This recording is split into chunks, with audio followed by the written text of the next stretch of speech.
Chapitre,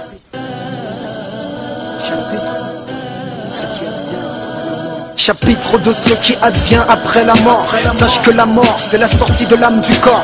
L'ange Razaraïl l'ôte de son enveloppe corporelle. Le corps ne répond plus, mais l'âme, elle, est éternelle. Pour elle, pas 36 chemins, mais 2 issues. L'enfer ou le paradis, qu'importe d'où t'es issu. Qu'importe ton origine, ton rang social ou ta couleur. Le nombre de diplômes, la mort passe te prendre à l'heure. Beaucoup sont aveuglés par ce bas monde. Courent après l'argent et commettent des actes immondes. Mais viendra un jour où ils auront à rendre des comptes. Chapitre de ce qui advient après la mort, je te raconte. Douleur équivalente à 1000 coups d'épée. L'âme du mécréant Razaraïl à retirer. C'est la plus grande douleur qui ne soit jamais ressentie. Mécréant, il est mort sans s'être repenti. Et si à l'enterme dans sa tombe il est conscient, il entend le bruit des semelles de ses compagnons qui s'éloignent. Puis viennent à lui 2 anges de couleur noir-bleu, Munkar et Nakir. Le voilà seul face à eux. Pour ce mécréant ils ont un aspect effrayant. Les anges le font asseoir et lui posent une question. Que disais-tu à propos de cet homme Mohammed?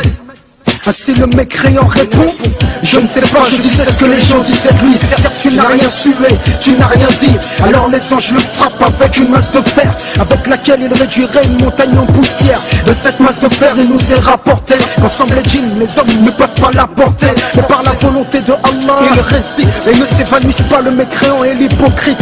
Il crie d'un cri que les animaux perçoivent. Sa tombe se resserre jusqu'à ce que ses côtes s'entrecroisent. Il voit 2 fois par jour la place qu'il aura en enfer. Le châtiment de la tombe est parmi les plus sévères. Certains musulmans morts désobéissants seront également suppliciés, mais d'un moindre châtiment. Quant aux musulmans pieux, lorsque son âme le quitte, certes il souffre, mais c'est la prison qu'il quitte. Dans sa tombe il dort du sommeil du nouveau marié qui par l'être le plus cher de sa famille sera réveillée. Chapitre de ce qui advient après la mort. Sache que la mort c'est la sortie de l'âme du corps. L'ange Razaraïl l'ôte de son enveloppe corporelle. Le corps ne répond plus, mais l'âme elle est éternelle. Beaucoup sont aveuglés par ce bas monde, courent après l'argent et commettent des actes immondes. Mais viendra un jour où ils auront à rendre des comptes. Chapitre de ce qui advient après la mort, je te raconte. Chapitre de ce qui advient après la mort. La résurrection, reconstitution des corps. Sache que sur toute chose Allah est tout puissant, et que de nos tombes aura lieu la résurrection. On ressuscitera quand viendra le jour dernier. Ce jour très long qui dure 50 000 années. De la résurrection jusqu'à l'établissement dans le paradis ou l'enfer de la totalité des gens. Du premier au dernier nous serons rassemblés sur une terre blanche couleur argent qu'on appelle la terre changée. Ni montagne, ni grotte, ni trou, ni vallée. En clair, ce jour-là nul ne pourra se cacher. Adam alayhi salam sera là, et le dernier des hommes sera également là. À environ 1 000, le soleil rapproché, et certains vont suer jusqu'à se noyer. Quand seront installés les pieux sur des montures à l'ombre du trône, résultat de leur droiture. Ensemble, animaux, djinns et hommes réunis pour un jour sans corruption, injustice ni tricherie. Chacun de nos actes nous sera exposé, même pas un atome de mal ne sera laissé de côté.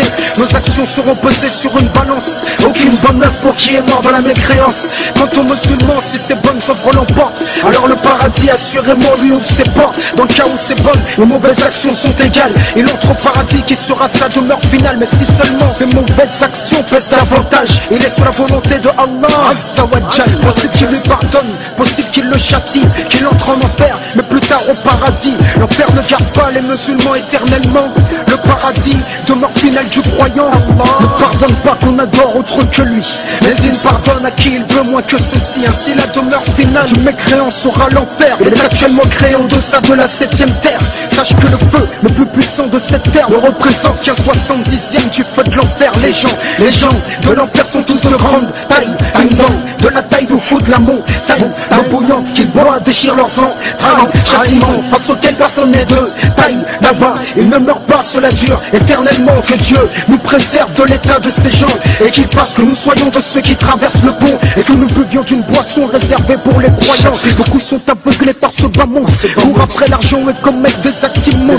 Il viendra un jour où ils auront à rendre des comptes. Chapitre de ce qui advient après la mort, te rends-tu compte? Chapitre de ce qui advient après la mort, te rends-tu compte?